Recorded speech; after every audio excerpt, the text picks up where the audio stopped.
Flight. Definitely one of man's modern marvels.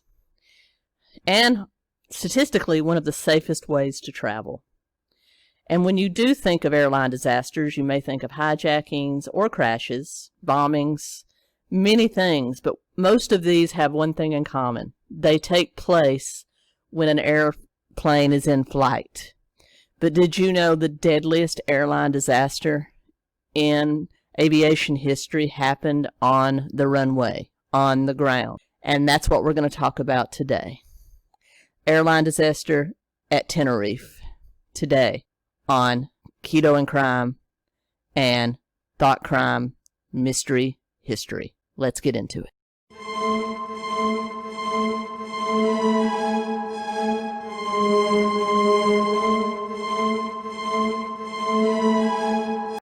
Hey everybody, welcome back to Thought Crime and Keto and Crime. As you heard from our introduction, we're going to cover the deadliest airline disaster in aviation history. Happened on the ground in Tenerife, Canary Islands. And we're going to talk about it today, March 27th, 1977. I am going to divide this into a couple of parts. It's going to be background, part 1, the actual day and the disaster itself, part 2, and the investigation, part 3. So, let's get in. Oh, little housekeeping. If you do want to support the channel, because I am heavily demonetized due to the type of content that I do, I have links below to my Patreon, Cash App, PayPal. Any little bit helps, even $1 a month helps. It's never required, always appreciated. But the most important thing you can do is hit that like button for the YouTube algorithm. If you do that for me, that helps.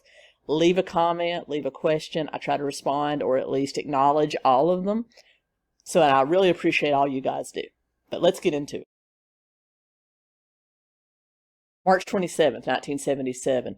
2 Boeing 747 jumbo jet passenger jets. These were actually fairly new in 1977. Mainly we had been using regular jets of the lower 720, 730 grade. And jumbo jets, especially ones as powerful as the 747, were very unique, and a lot of airports and airstrips had not yet accustomed their air traffic controllers to actually taking care of them, being able to accommodate them, because there were things that they could do that smaller jets couldn't do, and then vice versa. There were also things that the smaller jets could do that these big jets couldn't. So air traffic controllers were literally having to learn as they go. And aviation is one of the few things, much like shipping, where there are international laws and international cooperation where it comes to regulations. And what we're going to see today is that the Spanish air traffic controllers made some mistakes, as did the pilots of both planes. And we're going to look into that as to why this may have happened. And you've seen huge reform in the area of air regulations since this disaster. So the two jets involved in this was KLM, which was a charter flight from Holland, part of the Royal Dutch Airline, Flight 4805, and Pan American Flight 1736, which was a commercial flight starting in LAX in Los Angeles, going to Kennedy in New York, where it picked up both a new crew and new passengers, and was heading to Gran Canary Island, as was the KLM flight. Now, Gran Canary Islands are an island chain off the northwest coast of Africa that has been under Spanish control for a very long time. And that per that, it was the Spanish air traffic control force that had control of the island and its air traffic towers. Now, much like the Bahamas or Ibiza or any other tropical destination, Jamaica, Aruba, no. Any of those very tropical paradises, Gran Canary Islands are no different. So it's a very popular vacation spot. So everyone on these flights were going there for a holiday. So the attitude on board of both of these planes were quite jovial, quite happy. So this is what makes it doubly sad, is that these were people that were on vacation and having a good time.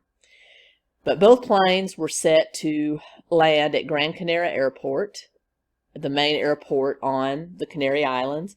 But one of the many Canary Island liberation forces decided to plant a bomb there. They had long fought a war to free the Canary Islands from Spanish control. And they planted a bomb at the Gran Canaria Airport, which did explode inside a terminal, injuring one person. Well, as you can imagine, they had to shut that airport down and divert all the air traffic that was heading in to some of the smaller regional airports and airstrips, among them Los Rodeos Airport in the mountains around on the smaller island of Tenerife, Gran Canaria. Now, this was a very small regional airport. They had one airstrip, and they had a taxiway. So they had one runway. Right next to it, they had a long taxiway, and they had little small landing pads and taxiways that connected them. Think of an interstate exit with little strips coming off. That's kind of what their airstrip looked like, and I'll put a picture of it right here for those of you on video. For those of you listening via podcast, if you go to my YouTube channel, you'll be able to see it. I'll also put a link to some information about it in the show notes down below. Now, Los Rodeos, now renamed Tenerife Airport since this tragedy, was near the city of Tenerife and the island of Tenerife. So it normally handled about 6 to 8 small, regular-sized planes like passenger jets, or little Cessnas, little private planes that landed. So it was in no way equipped to handle large 747s. That was a lot of the problem here. It did not have ground radar, which is important to kind of, for the air traffic controllers can tell where a plane is on the ground. Now, for those of you that don't know, air pilots do not fly planes by looking out the window and seeing what's ahead of them like you would a car, a truck, or anything else. They actually fly by means of radar and by taking instructions from air traffic controllers, which usually work for the federal government of whatever country they're landing in. And there's very specific rules. So all having the best air radar and ground radar so you can see all planes on the ground and in the air at all time is very important. Well, this was such a small landing strip, it did not have ground radar, and that would come in to playing a very important part in this whole tragic accident. Now, another major incident with Tenerife is that it is about 6,000 feet above sea level, and the entire island is taken up by a volcano. Now, as a result, it has very unique weather. That is, it can be sunny one minute, and then cloud cover can roll in very quickly, and as a result of the cloud cover with the hot steam and everything coming off this volcano, it can make very thick fog. So on this day, March 27th, the weather was very clear throughout all of the Canary Islands, and that's the reason the decision was made at Gran Canaria Airport to stir everything over to Tenerife or to Los Rodeos. And they thought that it would probably clear most of the day so that the control tower would have help. Even though they didn't have ground radar, they could easily see the planes on the ground. Also, it was a Sunday, so there was a skeleton crew at the airport. So there was 2 air traffic controllers when normally there would be 6 to 8, even in a small one. So keep that in mind as well. Upon receiving their orders, the flight crew of Pan Am 1736 actually requested not to divert to Los Rodeos. They actually requested to circle Gran Canaria Airport until officials had cleared it. However, a second bomb threat had come in, and so they were having to calm the entire airport for what they thought might be a second bomb. And as a result, they feared that the Pan Am flight might not have enough fuel to circle. They had enough fuel for a little over 2 hours, according to their flight crew, but the traffic authority on the ground feared that they might not have enough, so they did order them to divert to Los Rodeos, and they did. Now let's talk about both of our flights, shall we? KLM Flight 4805, as I said, was a commercial jet that had been chartered that day from KLM, also part of Royal Dutch Airlines, for a Holland tour group that was going to the Grand Canary. But it was still under the command of a KLM or Royal Dutch crew. It was a 747-206B with the code name Rhine. KLM 4805 was commanded by KLM or Royal Dutch Airlines' most veteran captain by the name of Jacob van Zanten. He was age 50. He had over 11,000, almost 12,000 flight hours, the majority of which were done in smaller jets, unfortunately. But he did have over 15,000 flight hours in 747s. In fact, Captain Van Zanten was such a prominent member of KLM's pilot pool that he was featured in all their advertisements. I'll put a picture of that here. He was also their chief trainer for the 747. So when it came to 747s, Captain Van Zanten was the man at KLM.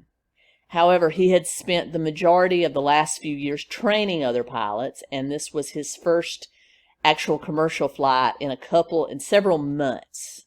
So he could have possibly been a little rusty. I don't want to say that. I would think that hopefully if you're a pilot, it's kind of like riding a bike. But there is issues with pilots that have spent a long time on a flight simulator, which is how all training takes place. In a flight simulator, if anything goes wrong, you just reset the simulator and start over. No one gets hurt. No one dies. But when it comes to a real life scenario, we know that's not the same. So he may have also been suffering from something known as trainer syndrome, which we'll talk about a little bit later, where the lines between real life and simulator were a little bit blurred for him. So he was the captain. He also had First Officer Klaus Meurs, who was age 42. He had 9,200 hours of flight. Only 543 of those were on the 747. And you had Flight Engineer William Schrader, age 48, 17,000 flight hours. But still, only 500 of those were in a 747. So you had a fairly inexperienced crew and somebody that had just come off a long stint on simulators in this cockpit. So you have to remember that. It was carrying 14 total crew members, so there were about 11 others, flight attendants, other people on the flight, as well as 235 passengers, including 52 children. Most of them were Dutch, but you did have 4 Germans, 2 Austrians, 2 Americans, and you also had 1 native to the Grand Canary Island who, when the plane did touch down at Tenerife, made the decision to disembark and go home and take land transport home from there. So she was lucky. But that was the KLM crew. Now let's talk about Pan American Flight 1736. Pan Am Flight 1736, as I said, was also a 747. Model Boeing 747-121. It had the call name Clipper Victor. It also had a veteran crew. In the cockpit as captain was Captain Victor Grubbs. He was age 56, had over 21,000 flight hours, and around 500 in a 747. As I said, 747s were very new at this time. First Officer Robert Bragg, age 39, over 10,000 flight hours. He had 2,700 hours in a 747. Flight Engineer George Warrens, age 46, 15,000 flight hours, over almost 600 in a 747. There were also 13 flight attendants, 380 passengers, mostly retirees, 2 children, and 14 extra had boarded in New York, where the crew had also changed. So another crew actually took this out of Los Angeles at LAX, and then a new crew boarded at New York, because there is a limit to flight hours, much like with truckers and driving hours. Very interesting thing about Pan Am and this plane. Pan Am in the 40s, 50s, and 60s was the premier American airline. Every young girl wanted to be a Pan Am flight attendant, a Pan Am girl. You know, very, very popular in both pop culture and mainstream. Uh,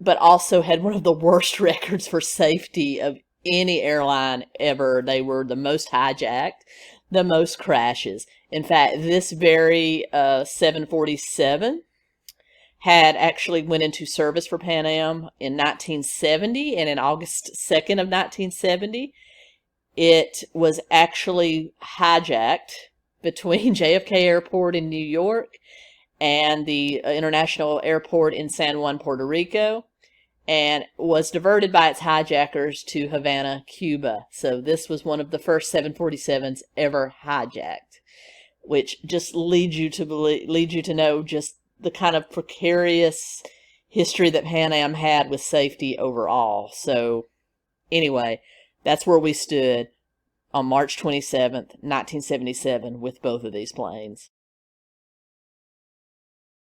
So the KLM flight had taken off from Amsterdam, Pan Am flight from Los Angeles with a stopover in New York. Now they were both heading to Gran Canaria Airport in the Gran Canary Islands. At about 1:15 p.m. that Sunday afternoon, the bomb exploded and another bomb threat came in. And 8 people in all were injured during that explosion. 1 in the initial explosion, and 7 were discovered thereafter. And all air traffic was diverted to Los Rodeos, even though the airline crew of Pan Am actually called in a request to circle Gran Canaria until it was free to land. They were told no, and everyone was diverted to Los Rodeos on Tenerife. As we had discussed earlier, the airstrip at Tenerife was 1 runway, 1 large taxiway, and little exits in between. And I know I inserted a picture above before. I'm also going to insert one here, just so that you can remember that, because it does become important as the disaster goes on.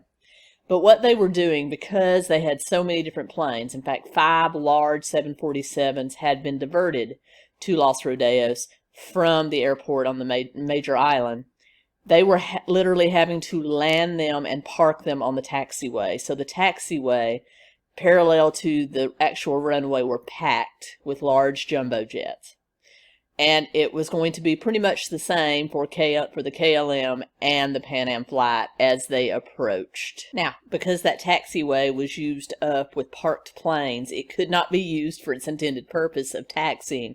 So all the planes that were taking off that day were told to what most people in the industry call backtracking, which is simply go the wrong way up the runway, do a 180-degree turn, and get into takeoff position that way. So that's what all these planes that were taking off from here were being instructed to do. Because of the parked planes, the taxiways were not usable.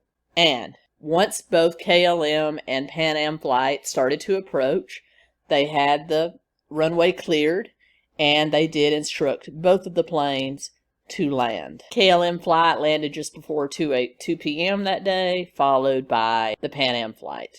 And they did taxi down the runway and take positions on the taxiway waiting with the other planes.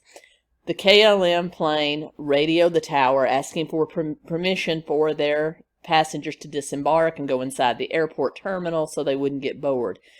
Permission for this was granted, and they actually sent a bus out to the KLM plane to bus the passengers to the terminal. However, when Pan Am made the same request, they were told that the terminal was now full and that their passengers would have to remain on the plane. In response to this, the flight attendants on the Pan Am plane did go through the cabin and open the doors and the windows, allowing some fresh air in. They gave complimentary drinks, whatever they could do to keep their passengers from having a bad time and therefore not returning to Pan Am. They did what they were supposed to do. After waiting about 3 hours on the tarmac, they were told that Gran Canaria had been cleared to receive passengers. Now, Gran Canaria was only about a 25-minute flight from Los Rodeos or Tenerife, so it was going to be a fairly short flight. Both planes still had enough fuel to safely make that flight. However, Captain Van Santen of the KLM flight did order his passengers back into the plane. But then, this is about, several hours later, he did instruct the crew to refuel the plane. He wanted his plane completely refueled. Both of his cockpit mates, his crew, did try to argue with him and say that why don't we just refuel at Gran Canaria, but they said that Captain Van Santen, according to the tower recordings, was in kind of a hurry and did not want slow their initial landing at Gran Canaria because he was due to pick up more passengers and return to Amsterdam. Both he and his entire crew were getting close to their hour limit, and if he didn't do this quickly, KLM would have to pay for overnight accommodation for the crew and the passengers because they wouldn't be able to leave till the next day. So he was in quite a hurry to get to Gran Canaria and take off immediately once his passengers there were on board. So he was not playing around.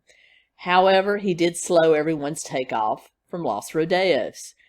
In fact, the Pan Am flight was so agitated in the fact they were trapped behind the KLM flight and couldn't get around, and now we're being told he was going to refuel, that they actually radioed the KLM flight and asked Van Santen how long this refueling was going to take. He literally, very curtly said 35 minutes and immediately essentially hung up on the captain from the Pan Am. So finally, after 4 p.m., KLM flight is refueled. They're all ready to go. The air traffic control tower orders the KLM flight to backtrack down the runway and get into takeoff position. Now, by this time, the weather has made a sudden change, as it tends to do in Tenerife, and a thick fog covered the runway, the tower. There was only a visibility of about 300 meters, which is roughly, the length of 2 football fields in feet. So you can imagine how bad visibility was. In fact, one of the Pan Am flight attendants that survived the crash actually commented that she couldn't even see the second engine from her window in first class. So she said, we're not going anywhere. This is way against Pan Am's safety rules to take off in this fog. But they ordered the KLM flight to do their backtracking, turn their 180-degree turn, and get into position to take off. They then immediately ordered the Pan Am flight to follow the KLM down the backtrack on the runway, but then to veer off onto exit 3 and to wait there for further instructions. Now, there was some confusion in the Pan Am cockpit when they actually radioed back to the air traffic controller asking them, what exit did you say to take, first or third? And air traffic control buzzed back, third, sir. 1, 2, 3, third, sir. So they were absolutely telling them the third exit. However, this was this flight crew's first time at this airport, and they had a small map of the airport, and they were kind of looking at it, feeling out their exits. But because of the low visibility to the fog, they were really having a hard time finding exit 3. They also noticed on the map that exit 3, and I'm going to insert a small clip here where I kind of go over that. All right, everyone. Here we are, kind of a diagram of the runway and taxiways and exits at the Los Rodeos airport, or the Tenerife airport, where this accident happened. All right, as you can see here, there is the taxiway down here. There's what's known as the apron, where a lot of planes were parked. The planes were parked all up and down here.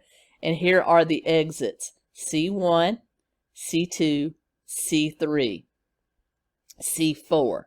All right, so here's the KLM plane. It had started here, backtracked all the way down, got into flight position, takeoff position right here.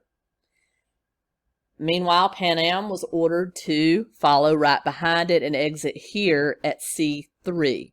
However, as you can tell by the angle of C3 here, they would have had to have performed an almost impossible 148-degree turn to get onto it and then be able to turn back around to get back onto the runway, because here it was, everything here was filled up with waiting planes.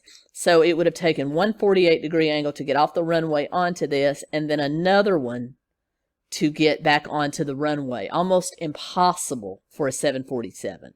Now, for a smaller plane, or even just a single jet instead of a jumbo jet, it would have been barely possible. So what the mystery is no one knows if the fog covering it caused them to miss C3, because here you have C1, you have a small waiting pad, then you have C2, and then right next to it, essentially, you have C3. So because of the fog, they either misjudged the distance because of the difference in distance between these exits, and they missed C3 altogether in the fog, or they decided that they couldn't make that turn, and that C4, which would have just required a short 45-degree divert, and then had enough room to basically turn another small turn to get back onto the runway, was a better option. And that's what no one really knows, if they just missed C3 because of the fog, or they decided to disobey orders and go to C4 after all. So anyway, let's get back to our video, shall we?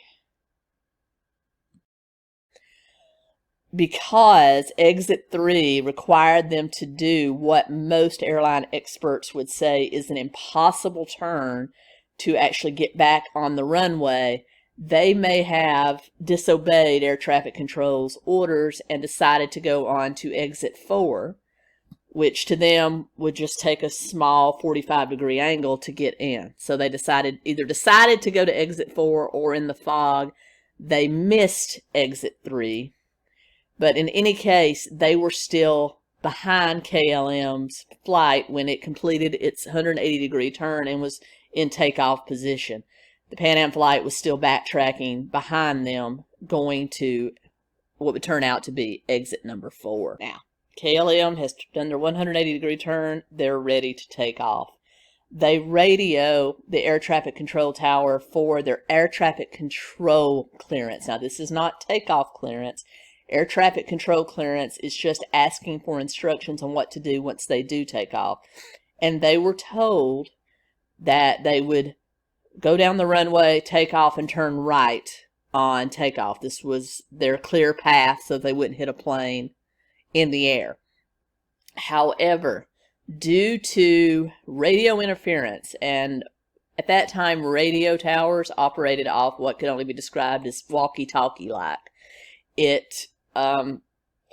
were all low frequencies, and they would interfere with each other, giving what is known as a heterodyne effect, which is essentially when two low frequencies merge, it creates a shrill noise and essentially makes conversation almost impossible. Also, the way these things were set up, they could actually hear the conversation of the other planes on the runway. And for example, they could hear the Pan Am conversation with the tower as well. So there was a lot of weird things going on. So while they were receiving their air traffic control clearance, Marin, who was the first officer in the KLM cockpit, actually read those instructions back. After reading it, he said, "We are at takeoff," which is industry lingo for we are in takeoff position, we are ready to go. However, recordings from both the black box and the tower would reveal that he was cut off by Captain Van Satten, who simply said, "We're going," meaning he was in a hurry, and he throttled forward and moved forward on the runway as if he was going to take off. However, the air traffic controller, when Mares read back that they were going to start takeoff, instead of using stop or no, he said okay, and then followed up with a different transmission telling him, "Stand by for takeoff. I will call you when you are cleared for takeoff." However, at the same time, the Pan Am crew, who was still following them, radioed that they were still on the runway looking for that exit. And their transmission kind of blanked out the tower's transmission, which left one word audible: okay. So based on their previous conversation, the KLM crew honestly thought that they had been cleared for takeoff. The KLM plane is now in full takeoff mode, building up speed and ready to hit that crucial mark when they will jettison into the air. Meanwhile, Pan Am makes another transmission to the tower, telling them they will advise when they are safely on what they thought was exit 3 or exit 4, if they had willingly bypassed it because of the turn. But whatever, they said they would advise.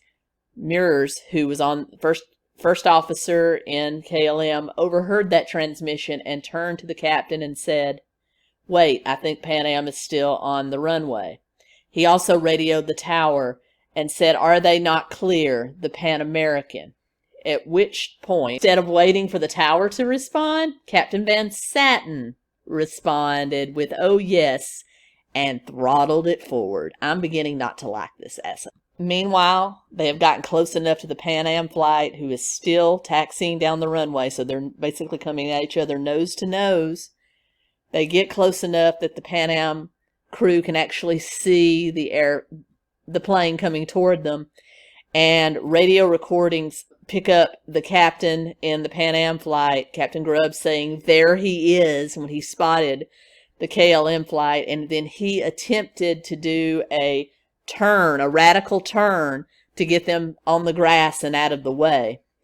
However, they also picked up Captain Grubb's exasperated voice screaming, and for those of you that don't like profanity, I'm sorry, I'm just reading what the captain of the Pan American flight said.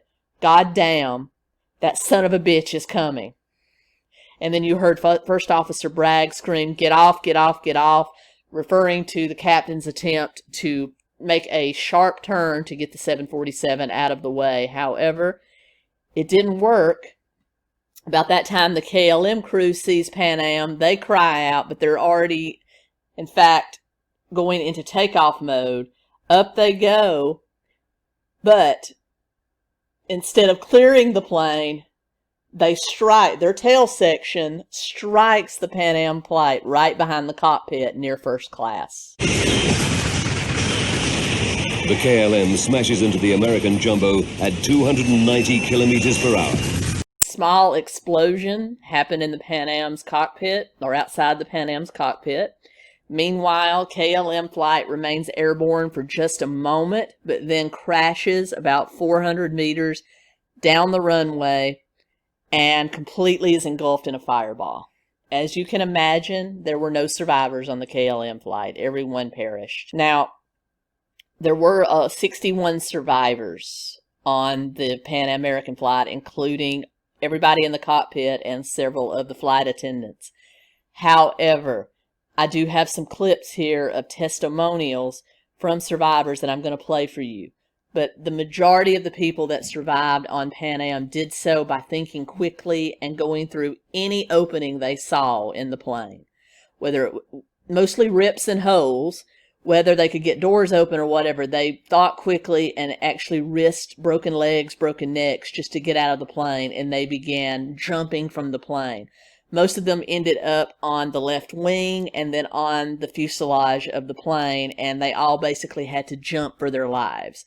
Many of them had broken limbs, other scrapes, but there were a few heroes. There was a flight attendant that did not survive herself, but was helping passengers through one of the openings. There was a fireball that immediately took her out once she had saved about 10 passengers. There was also a passenger, Edgar Rideout, who saved about 12 passengers by literally throwing them out on the wing, and then later on when they were out on the fuselage, pushing them off. He just came running through and started pushing people off and then jumped himself. There was a surviving stewardess, Pat Johnson, who was actually from my hometown in Nashville, Tennessee, that actually pulled one of her flight attendant friends to safety as well through one of the holes, and both her and her friend survived. But there were only 61 survivors on that plane, and Pat Johnson is quoted as having said, "I really thought I was going to go around to the other side of the plane and see 400 other people, but it didn't work that way." Once they had cleared the plane, it was consumed with a fireball. Many people think because the KLM was fully fueled, it it was too heavy to clear. It might have cleared the Pan Am if it hadn't have been so heavy. And also the amount of fuel that was released when it struck also caused the fireball to be even more vigorous than it was. Now, as I'd said before, I'm going to insert a few clips of survivors so that they can tell you their story. Around, I thought, how are we going to get out? We're trapped.